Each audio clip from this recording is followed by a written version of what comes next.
So maybe you've heard about IoT, or maybe you've read about it and you have a good idea of what it entails, or maybe you haven't.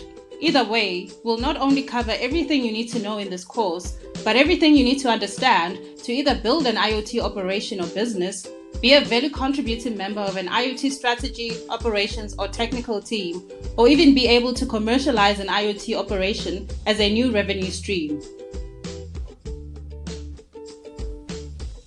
We'll start with the fundamentals, where we'll cover IoT as a concept, its applications, as well as what the infrastructure looks like and the various components required.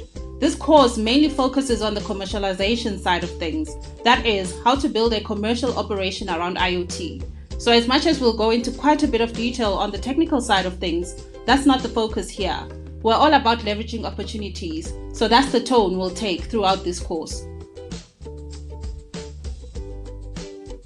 Let's get going.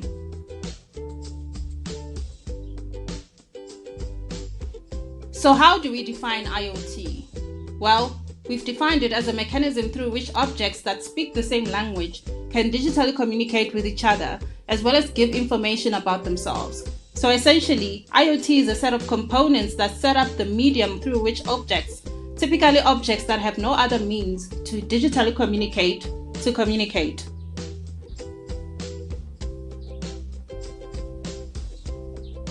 There are various mediums, what we have come to call networks, through which different objects can communicate. Some objects, such as phones and smart TVs, come built in with a mechanism to digitally communicate, whereas others, such as cows perhaps, can communicate in other ways, but certainly not digitally.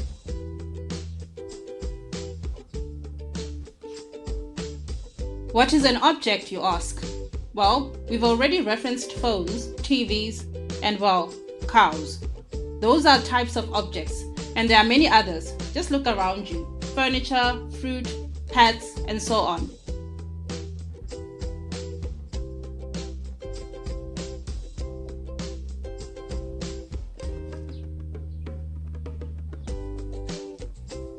Why would you want to talk to fruit, you ask? Wouldn't it be great if bananas let you know when they plan on going off? Or for avos to tell you how far they are in the ripening process?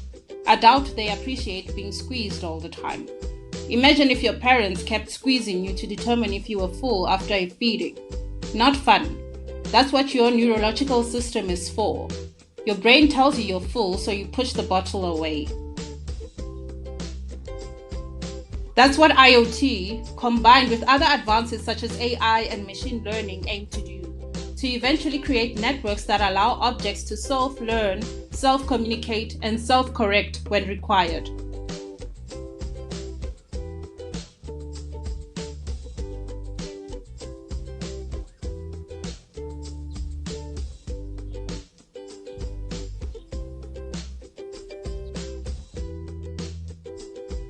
We'll make the distinction between connected and unconnected objects and devices throughout the course.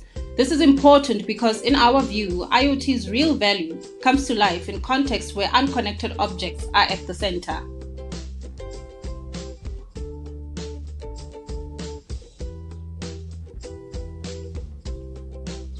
Connected objects refer to devices that have a built-in digital communication mechanism.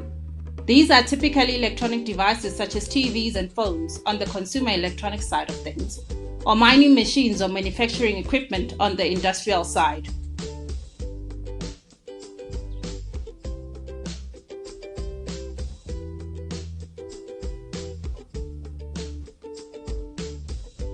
Sometimes the same device can fall in both the connected and unconnected sides. A run-of-the-mill fridge is typically unconnected, but a smart fridge with a Wi-Fi stack, or shall we say a broadband connection mechanism for smart home applications, is a connected device. Your furniture, livestock, and so on are traditionally unconnected objects.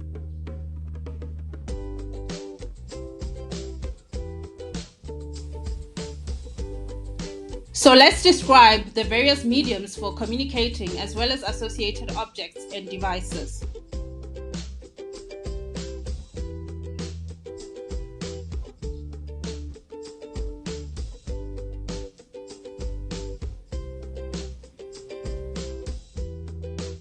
We are familiar with the mediums of digital communication we typically use in our day-to-day lives.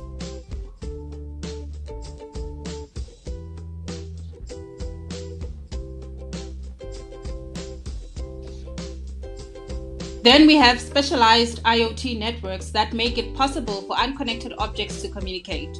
That's where we'll mainly focus in this course, how to set up such an operation, as well as the various commercial models around it.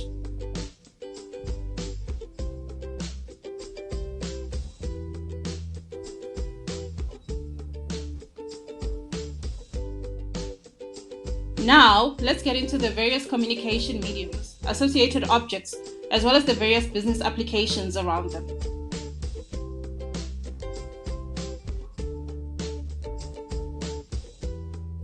Over and above broadband applications we typically use every day, there are many other uses for this network. The apps that are connected to our German cars use this network to communicate with our cars in a way that allows the dealerships maintaining our cars to treat them as a managed fleet. That in itself is an IoT application.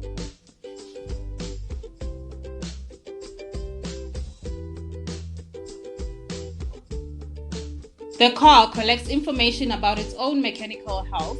In some instances, it may even collect information about your driving habits in a way that allows the dealership to blame you for negligence, as opposed to categorizing a fault as typical wear and tear they need to fix for free as part of the maintenance agreement.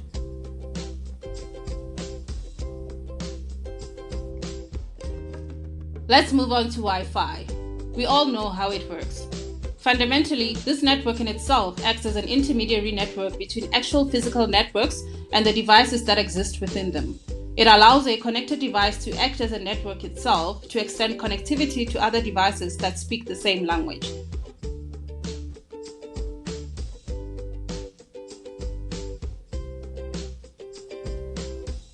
It offers the possibility to control objects as well as allowing the said objects to communicate with each other for a range of lifestyle-enhancing applications for the consumer.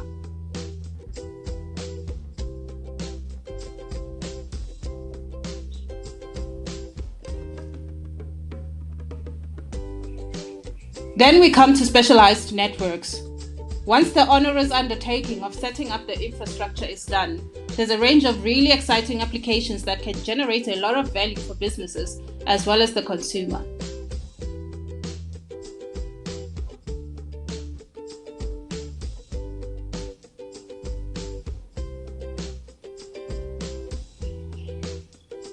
Some of them are listed here.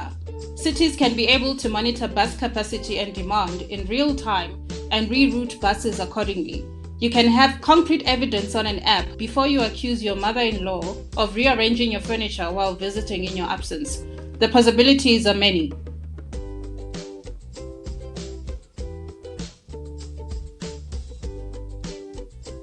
Okay, so what do your sensors measure and what kind of outputs do you get in each application? What is the required medium? That's what we cover next.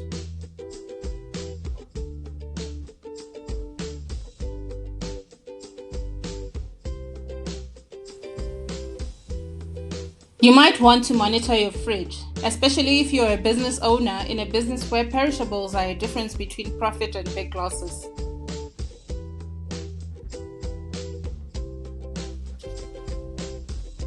You want to know if there's a risk of overfreezing on a cold day so that you can adjust the temperature accordingly.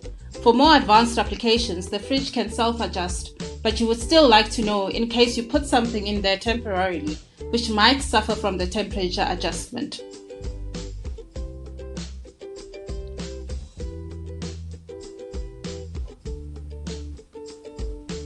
Another type of measurement is coordinates, obviously for the end goal of monitoring location.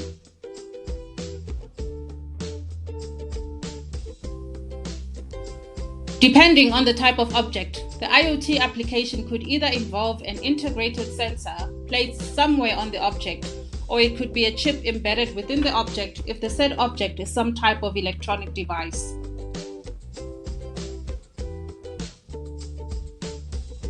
The most obvious output of location or movement measurement is for security purposes. That tends to be the main objective for non-connected objects. There are other applications, it just takes a bit of needs-driven innovation.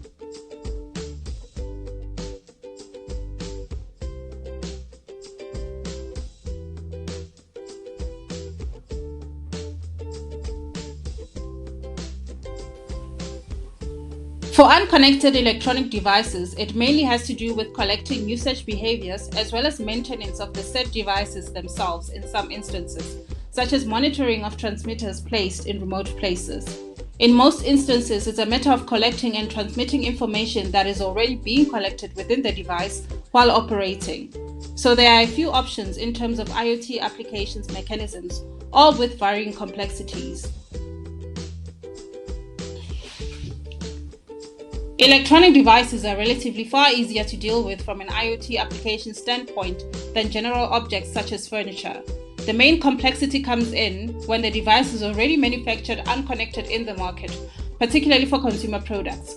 So it's easier to manufacture a newer, either connected or IoT-enabled device and incentivize consumers to replace the old, unconnected device.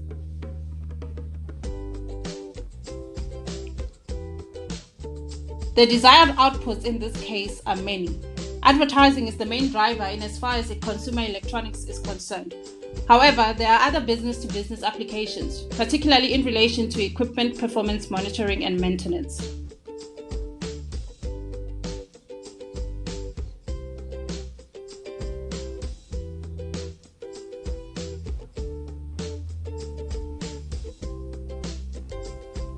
There are many other types of objects and applications one can think of that could benefit from the sensor measurement, data collection, and analysis capability that IoT enables.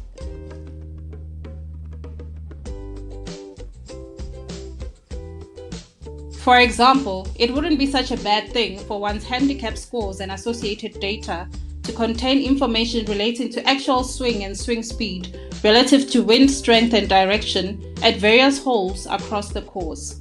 It would certainly make the game more interesting.